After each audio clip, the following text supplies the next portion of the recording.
अस्सलामु अलैकुम। Chapter number 3 theories of covalent bonding हमारा कंटिन्यू है from first year chemistry. Last video में हमने बात की थी about limitations of valence bond theory. VBT का टॉपिक हमने कंप्लीट कर लिया। अब आज की वीडियो में हम पढ़ेंगे मॉलिक्यूलर ऑर्बिटल थ्योरी। ये टॉपिक इस चैप्टर का one of the most important topic है, ठीक है। तो इसको हमने अच्छे से पढ़ना है। इस टॉपिक में हम क्या करेंगे, सबसे पहले हम मेन पॉइंट्स को डिस्कस करेंगे, दैन इलेक्ट्रॉनिक कॉन्फ़िगरेशन में बात करेंगे, फिर एग्जाम्पल्स और हम कैसे मॉलिक्यूलर ऑर्बिटल एनर्जी डायग्राम बनाते हैं इसको भी हम देखेंगे, ठीक है। तो तमाम बातें हम इस टॉपिक में कवर करेंगे। तो स्टार्ट करते हैं मॉलिक्यूलर ऑर्बिटल थ्योरी। ये थ्योरी 1927 में हर्न्स और हकल इन्होंने मिलकर दी थी, ठीक है। मॉलिक्यूलर ऑर्बिटल थ्योरी बनाने की ज़रूरत क्यों पेश आई, क्योंकि कुछ ऐसे पॉइंट्स थे जो कि वैलेंस बॉन्ड थ्योरी एक्सप्लेन नहीं कर पा रहा था, जो कि हमने लिमिटेशंस में भी डिस्कस किया। तो उनका आंसर हमें कौन देता है, molecular orbital theory. Molecular orbital theory बात करता है अबाउट मॉलिक्यूलर ऑर्बिटल्स, ठीक है। मॉलिक्यूलर ऑर्बिटल, अभी तक हमने देखा एटॉमिक ऑर्बिटल, बट एमओटी किस पे बात करेगा, मॉलिक्यूलर ऑर्बिटल पे, ठीक है। तो देखो हमारे पास दो चीज़ें हैं, एक एटॉमिक ऑर्बिटल और दूसरा है मॉलिक्यूलर ऑर्बिटल। देखो ये हाइड्रोजन का एटम है और ये दूसरा हाइड्रोजन का एटम है, ठीक है, एटम है। तो इन एटम्स के जो ऑर्बिटल्स हैं वो क्या क्या लाएंगे, एटॉमिक ऑर्बिटल। कि दोनों क्या है, एटॉमिक ऑर्बिटल। और जब ये दो एटम्स मिलके एक मॉलिक्यूल फॉर्म कर लेंगे H2, तो अब इस H2 का जो ऑर्बिटल होगा वो क्या कहलाएगा, मॉलिक्यूलर ऑर्बिटल, ठीक है। तो एटम का ऑर्बिटल एटॉमिक ऑर्बिटल और मॉलिक्यूल के ऑर्बिटल को हम क्या कहेंगे, मॉलिक्यूलर ऑर्बिटल।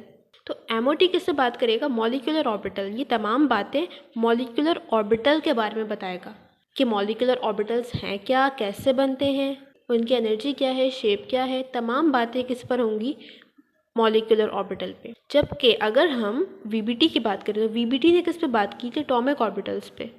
फर्स्ट पॉइंट है इसका, atomic orbital combine to form molecular orbital, ठीक है। मॉलिक्यूलर ऑर्बिटल्स बनेंगे कैसे, जब एटॉमिक ऑर्बिटल्स कंबाइन होंगे। एटॉमिक ऑर्बिटल्स कंबाइन होंगे और क्या बनेगा, मॉलिक्यूलर ऑर्बिटल। ये हाइड्रोजन का फॉर एग्जांपल 1s ऑर्बिटल, ये हाइड्रोजन का 1s ऑर्बिटल। अब 1s जब कंबाइन होंगे तो फॉर्म होगा एक मॉलिक्यूलर ऑर्बिटल। अब सेकंड पॉइंट है, molecular orbital have different shape and energy as compare to atomic orbital. देखो ये जो एटॉमिक ऑर्बिटल है इसका ख़ास शेप है, स्फेरिकल शेप है अगर ये 1s है तो, ठीक है। इसका एक ख़ास शेप है और एक स्पेसिफिक एनर्जी है। अब जब ये एटॉमिक ऑर्बिटल्स कंबाइन होंगे और बनाएंगे मॉलिक्यूलर ऑर्बिटल, तो ये जो मॉलिक्यूलर ऑर्बिटल बनेगा इसका शेप और इसकी एनर्जी डिफरेंट होगी as compare to atomic orbital. मतलब ये जो मॉलिक्यूलर ऑर्बिटल बना है ये शेप के लिहाज से और एनर्जी के लिहाज से इन दोनों एटॉमिक ऑर्बिटल्स से डिफरेंट होगा। अब शेप कैसा होगा, एनर्जी कैसी होगी, वो हम बात करेंगे आगे। नेक्स्ट पॉइंट है, number of atomic orbitals is equal to number of molecular orbitals. के जितने एटॉमिक ऑर्बिटल्स कंबाइन होंगे उतने ही क्या बनेंगे, molecular orbital. For example atomic orbital हैं 2, जब ये 2 एटॉमिक ऑर्बिटल्स कंबाइन होंगे तो क्या बनेगा, 2 मॉलिक्यूलर ऑर्बिटल। जब 3 एटॉमिक ऑर्बिटल्स कंबाइन होंगे तो कितने बनेंगे, 3 मॉलिक्यूलर ऑर्बिटल्स। इसी तरह से 4 एटॉमिक ऑर्बिटल्स कंबाइन होंगे तो 4 मॉलिक्यूलर ऑर्बिटल बनेंगे। तो in short number of atomic orbital is equal to number of molecular orbital. जितने एटॉमिक ऑर्बिटल्स कंबाइन होंगे उतने ही मॉलिक्यूलर ऑर्बिटल्स हमें मिलेंगे। एक और पॉइंट यहाँ पर देख लो। देखो वीबीटी हमें ये कहता था कि जब 2 एटॉमिक ऑर्बिटल्स कंबाइन होते हैं तो क्या होता है, ओवरलैपिंग होती है और बॉन्ड फॉर्म होता है। और ये जो एटॉमिक ऑर्बिटल्स हैं ओवरलैपिंग के बाद, बॉन्ड फॉर्मेशन के बाद भी ये एटॉमिक ऑर्बिटल्स इंटैक्ट रहते हैं। ये बात थी वीबीटी की। मॉलिक्यूल फॉर्मेशन के बाद ऑर्बिटल्स की प्रॉपर्टी में कोई चेंज नहीं आया, ये पॉइंट था वीबीटी का। जबकि एमओटी ये कहता है कि जब 2 एटॉमिक ऑर्बिटल्स कंबाइन होते हैं तो एक नया ऑर्बिटल बनता है, जिसे हम कहते हैं मॉलिक्यूलर ऑर्बिटल। ठीक है, एक नया ऑर्बिटल बनता है जिसे हम कहते हैं मॉलिक्यूलर ऑर्बिटल। जो एटॉमिक ऑर्बिटल वाली प्रॉपर्टीज़ थी, अब वो प्रॉपर्टी इस मॉलिक्यूलर ऑर्बिटल की नहीं होगी। इसका शेप और उसकी एनर्जी चेंज होगी, डिफरेंट होगी as compare to atomic orbital, जबकि ये पॉइंट वीबीटी का बिल्कुल ऑपोजिट था।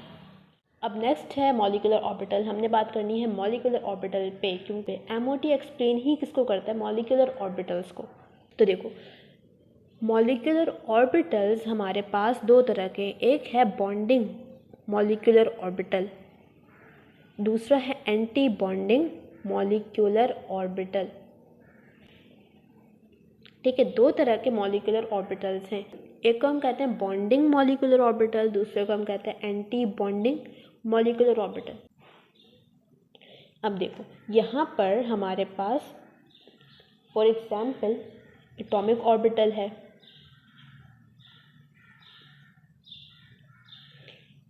दूसरा एटॉमिक ऑर्बिटल है। ठीक है, दो एटॉमिक ऑर्बिटल्स हैं। जब एटॉमिक ऑर्बिटल्स कंबाइन होंगे हमें क्या मिलेगा, मॉलिक्यूलर ऑर्बिटल। दो एटॉमिक ऑर्बिटल्स कंबाइन हो रहे हैं मतलब दो मॉलिक्यूलर ऑर्बिटल मिलेंगे, उनमें से एक मॉलिक्यूलर ऑर्बिटल को हम कहेंगे बॉन्डिंग मॉलिक्यूलर ऑर्बिटल। क्या कहेंगे, बॉन्डिंग मॉलिक्यूलर ऑर्बिटल। दूसरे को हम कहेंगे एंटी बॉन्डिंग मॉलिक्यूलर ऑर्बिटल। ठीक है, देखो दो एटॉमिक ऑर्बिटल थे, एटॉमिक ऑर्बिटल्स कंबाइन होते हैं, क्या मिलता है, मॉलिक्यूलर ऑर्बिटल। दो एटॉमिक ऑर्बिटल्स कंबाइन हुए तो हमें क्या मिलेगा, दो मॉलिक्यूलर ऑर्बिटल, जिसमें से एक कहलाएगा बॉन्डिंग और दूसरा कहलाएगा एंटी बॉन्डिंग मॉलिक्यूलर ऑर्बिटल। अब यहाँ पर जो बॉन्डिंग मॉलिक्यूलर ऑर्बिटल है इसकी एनर्जी कम है, इसकी एनर्जी क्या है, कम है as compare to atomic orbitals. हमने बात की थी कि जो मॉलिक्यूलर ऑर्बिटल्स बनते हैं उनका शेप और उनकी एनर्जी डिफरेंट होते हैं। तो जो बॉन्डिंग ऑर्बिटल है, बॉन्डिंग मॉलिक्यूलर ऑर्बिटल है, इसकी एनर्जी कम है एटॉमिक ऑर्बिटल से, और जिसकी एनर्जी कम होती है वो क्या होता है, स्टेबल या अनस्टेबल, स्टेबल। ठीक है, तो जो बॉन्डिंग ऑर्बिटल्स हैं, जो बॉन्डिंग मॉलिक्यूलर ऑर्बिटल्स हैं वो क्या हैं, स्टेबल हैं, क्योंकि उनकी एनर्जी कम है। यही वजह है कि यहाँ पर हमने बॉन्डिंग मॉलिक्यूलर ऑर्बिटल्स को नीचे बनाया है। ठीक है, एंटी बॉन्डिंग ऑर्बिटल्स जो हैं इनकी एनर्जी ज़्यादा है as compare to atomic orbitals, और ये अनस्टेबल हैं, इनकी स्टेबिलिटी कम है। हाई एनर्जी की वजह से एंटी बॉन्डिंग को हम कहाँ बनाएंगे, ऊपर बनाएंगे। जब हम एनर्जी डायग्राम बनाएंगे वहाँ पर भी हम इसी तरह से बनाएंगे। नाउ एटॉमिक ऑर्बिटल्स को हम नाम देते थे जैसे कि S, P, D, F। ये क्या थे, ऑर्बिटल्स के नाम थे ना, S, P, D, F। अब जो मॉलिक्यूलर ऑर्बिटल्स हैं इनको हम इस तरह से इनकी नेमिंग नहीं करते, इनको हम S, P, D, F नहीं कहते, इनको हम कहते हैं सिग्मा या फिर पाई। ठीक है, जब बॉन्डिंग मॉलिक्यूलर ऑर्बिटल की बात होगी तो या वो सिग्मा होगा या फिर पाई, उसको हम ऐसे डिनोट करेंगे। और जो एंटी बॉन्डिंग मॉलिक्यूलर ऑर्बिटल्स हैं इनको हम कैसे रिप्रेजेंट करेंगे, सिग्मा स्टार और पाई स्टार। ठीक है, तो अगर सिग्मा और पाई लिखा है सिंपल तो it means bonding molecular orbital की बात हो रही है। अगर सिग्मा स्टार और पाई स्टार लिखा है तो इसका मतलब है कि एंटी बॉन्डिंग मॉलिक्यूलर ऑर्बिटल की बात हो रही है। क्योंकि इनकी एनर्जी ज़्यादा है इसलिए हमने इस पर स्टार बना दिया। यहाँ तक तमाम बातें समझ आ गई। अब देखो ये बॉन्डिंग ऑर्बिटल्स और एंटी बॉन्डिंग ऑर्बिटल्स बनते कैसे।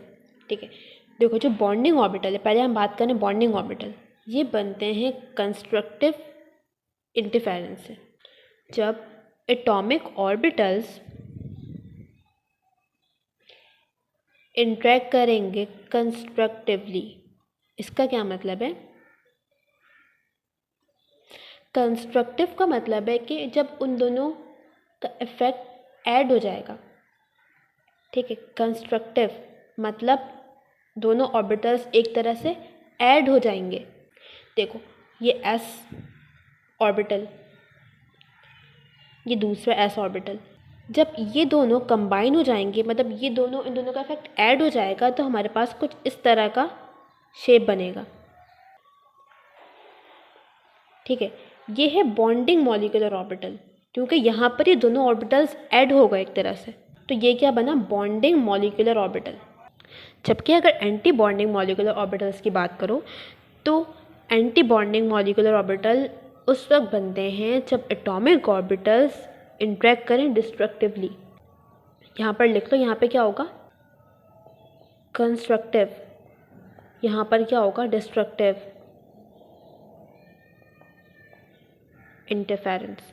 कंस्ट्रक्टिव देख लिया कैसे बनेगा। अब ये देखो, दो ऑर्बिटल्स हैं,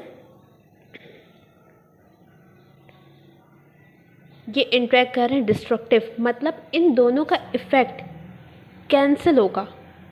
क्या होगा, माइनस हो जाएगा। ठीक है, इन दोनों का इफेक्ट क्या हो जाएगा, कैंसिल हो जाएगा। जैसे कि ऑर्बिटल्स ने ओवरलैप किया, अब ये जो पोर्शन है समझो माइनस हो गया, एक तरह से यहाँ से कैंसिल हो गया। तो शेप कैसा बनेगा ऑर्बिटल का, यहाँ सेंटर में एक नोडल प्लेन बन जाएगा। नोडल प्लेन याद है, हमने पाई बॉन्ड में पढ़ा था, वो रीजन जहाँ पे इलेक्ट्रॉन के मिलने की पॉसिबिलिटी ज़ीरो हो। तो देखो यहाँ पे ऑर्बिटल का पार्ट नहीं है ना, तो यहाँ पे एक नोडल प्लेन बन गया। इसे क्या कहोगे, नोडल प्लेन, मतलब यहाँ पर इलेक्ट्रॉन नहीं हो सकता, इलेक्ट्रॉन की मिलने की पॉसिबिलिटी यहाँ पे ज़ीरो है। जबकि बॉन्डिंग मॉलिक्यूलर ऑर्बिटल में कोई नोडल प्लेन नहीं था।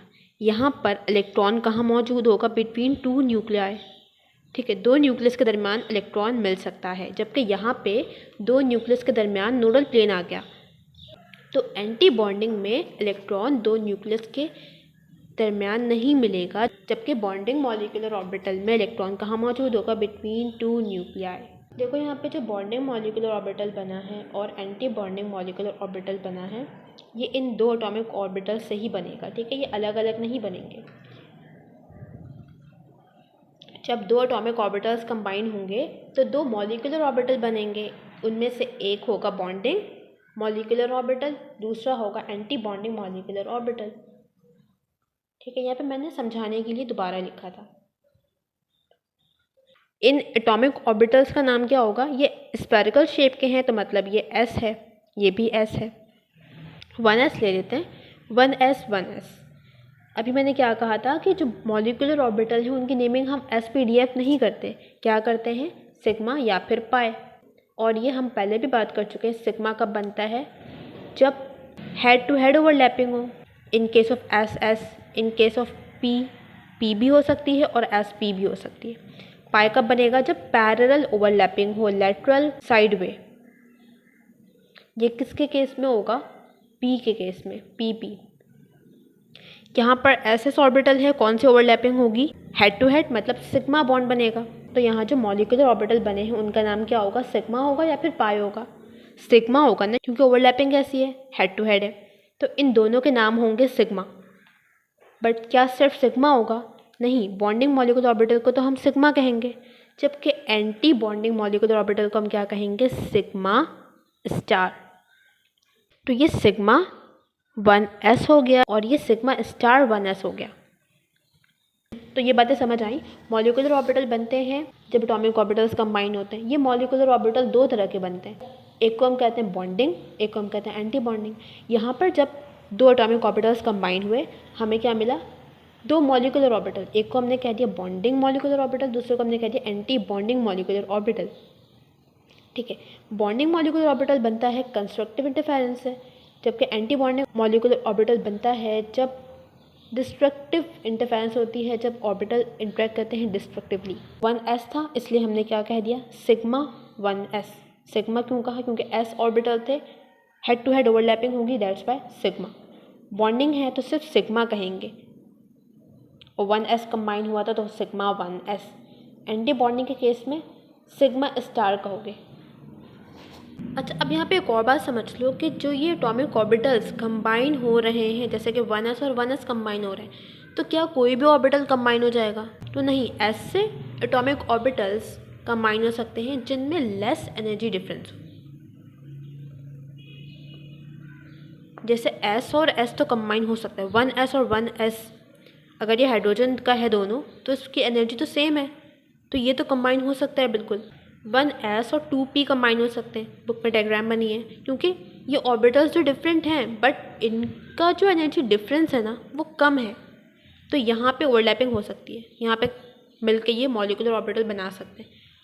2p और 2p बिल्कुल कंबाइन होकर मॉलिक्यूलर ऑर्बिटल बना सकते हैं क्योंकि इनकी एनर्जी सेम है, अगर ये सेम एटम के हैं तो ऐसे ऑर्बिटल्स कंबाइन होंगे जिनमें एनर्जी डिफरेंस कम हो। अगर एनर्जी डिफरेंस ज़्यादा होगा तो वहाँ पे मॉलिक्यूलर ऑर्बिटल्स फॉर्म नहीं होंगे। अभी मैंने एग्जांपल दी s और s। अब देख लेते हैं p और p। ये एक p ऑर्बिटल है, ये दूसरा p ऑर्बिटल, एटॉमिक ऑर्बिटल्स हैं, ठीक है। जब ये दोनों कंबाइन होंगे हमें क्या मिलेगा, एक एंटी बॉन्डिंग ऑर्बिटल, दूसरा बॉन्डिंग ऑर्बिटल। बॉन्डिंग कैसे बनता है, जब इंटरेक्ट करें ऑर्बिटल्स कंस्ट्रक्टिवली, मतलब उन दोनों का इफेक्ट ऐड हो जाए। तो जब इन दोनों का इफेक्ट ऐड हो जाएगा, ठीक है, ऐड हो गया तो हमें कुछ इस तरह का ऑर्बिटल मिलेगा। अब एंटी बॉन्डिंग, ये क्या है, बॉन्डिंग, बॉन्डिंग मॉलिक्यूलर ऑर्बिटल। और जब ये दो एटॉमिक ऑर्बिटल्स इंटरेक्ट करेंगे डिस्ट्रक्टिवली, मतलब ये दोनों सब्ट्रैक्ट हो जाएंगे एक तरह से, इनका ये पार्ट यहाँ से माइनस हो गया, तो हमें कैसा ऑर्बिटल मिलेगा,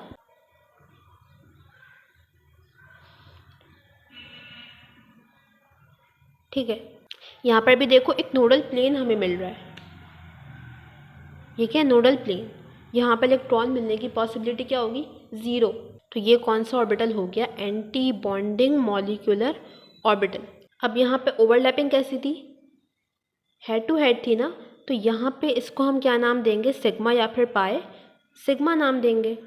और ये क्या रहेगा, सिग्मा स्टार, ठीक है। अब अगर ये पी एक्स है तो ये पी एक्स कह दो इसको, 2px है तो ये 2p सिग्मा स्टार 2px हो गया। एनर्जी किसकी ज़्यादा होगी, बॉन्डिंग की या फिर एंटी बॉन्डिंग की, एंटी बॉन्डिंग की एनर्जी ज़्यादा होगी, तभी हमने इसको ऊपर बनाया है और यहाँ पे एक स्टार लगाया। नाउ अभी तक हमने एस एस की बॉन्डिंग देखी और पी पी ऑर्बिटल की बॉन्डिंग देखी है। अब हम देखेंगे एस और पी। ये डायग्राम्स बुक में मौजूद है इसलिए हम इस पर बात कर रहे हैं, ठीक है। देखो एस है 1s 2p। जब ये दो एटॉमिक ऑर्बिटल्स कंबाइन होंगे क्या बनेगा, दो मॉलिक्यूलर ऑर्बिटल। एक को हम कहेंगे, क्या कहेंगे, बॉन्डिंग, दूसरे को हम कहेंगे एंटी बॉन्डिंग मॉलिक्यूलर ऑर्बिटल। इसको ओवरलैप करवा के हम यहाँ पे देख लेते हैं। बॉन्डिंग में दोनों का इफेक्ट ऐड हो जाएगा, शेप कैसा बनेगा, ठीक है। एंटी बॉन्डिंग के केस में दोनों का इफेक्ट माइनस हो जाएगा, शेप कैसा बनेगा,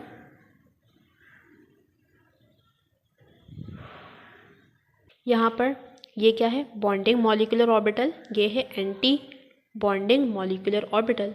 यहाँ पर भी देखो हमें एक नोडल प्लेन मिल रहा है। बॉन्डिंग के केस में दो न्यूक्लियस के दरमियान इलेक्ट्रॉन के मिलने की पॉसिबिलिटी होगी, जबकि एंटी बॉन्डिंग के केस में दो न्यूक्लियस के दरमियान इलेक्ट्रॉन मिलने की पॉसिबिलिटी नहीं होगी, पॉसिबिलिटी होगी 0, क्योंकि यहाँ पे एक नोडल प्लेन आ गया। अब नेमिंग देख लो, सिग्मा होगा या फिर पाए, हेड टू हेड ओवरलैपिंग है, सिग्मा होगा, बॉन्डिंग का होगा सिग्मा, एंटी बॉन्डिंग के लिए यूज़ होगा सिग्मा स्टार। अभी तक हमने एस एस देख लिया, एस पी देख लिया, पी पी देख लिया, पी पी सिग्मा देखा। अब हम देखेंगे पी पी पाई बॉन्ड, मतलब जब ओवरलैपिंग होगी साइड पे ओवरलैपिंग।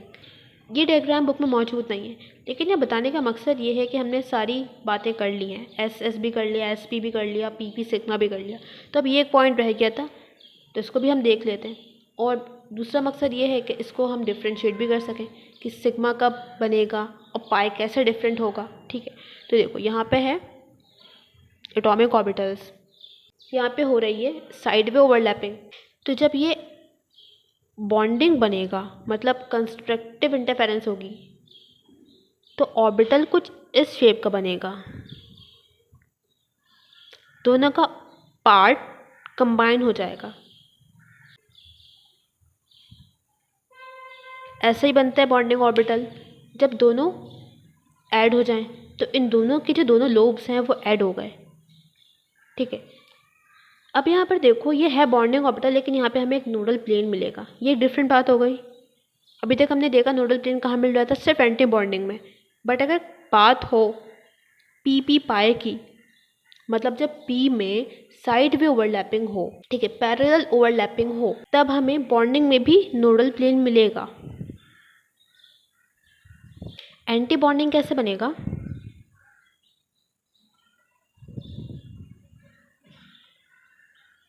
दोनों का इफेक्ट कैंसिल आउट हो गया यहाँ पर देखो हमें दो नोडल प्लेन मिल रहे हैं, एक ये वाला, एक ये वाला, दो नोडल प्लेन। ये बॉन्डिंग मॉलिक्यूलर ऑर्बिटल था, ये एंटी बॉन्डिंग मॉलिक्यूलर ऑर्बिटल है। इसको कहेंगे पाई, इसको कहोगे पाई स्टार। अगर ये पी वाई है तो pi P Y, pi star P Y, P Z है तो pi P Z, pi star P Z. ठीक है, तो इस तरह से हम ऑर्बिटल्स को, मॉलिक्यूलर ऑर्बिटल्स को डिनोट करेंगे।